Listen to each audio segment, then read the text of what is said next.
ঈদের দিনে চিড়িয়াখানায় ব্যাপক ভিড়। বেড়াতে এসেছেন ঢাকা ও আশপাশের মানুষেরা। পশু পাখি দেখে আনন্দে আত্মহারা শিশু কিশোররা।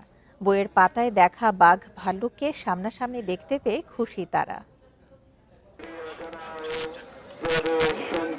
রাজধানীর অন্যতম বিনোদন কেন্দ্র মিরপুরের চিড়িয়াখানা। ঈদের দিনে ভিড় করে শিশু কিশোর সহ নানা শ্রেণী পেশার মানুষ। কেউ এসেছেন সন্তানকে নিয়ে, কেউ এসেছেন পরিবারের সাথে। একদিকে ঘুরে বেড়ানোর আনন্দ, অন্যদিকে বাঘ, সিংহ, বানর হাতি, হরিণ দেখার খুশি। আগের মতোই clean. Berger easy clean fresh, দেয়ালে দাগ থাকবে না, রাখবে সুরভিত। আমি বাঘ দেখব, সিংহ দেখব, জিরাফ দেখব, সব কিছুই দেখব। দেখেছি, বাঘ দেখতেছি। শিশুরা এতদিন প্রাণীকে দেখেছে, চিনেছে কেবল বইয়ের পাতায় আর ইউটিউবে। চিড়িয়াখানায় এসে বাস্তবের সাথে মিলিয়ে নিচ্ছে তারা।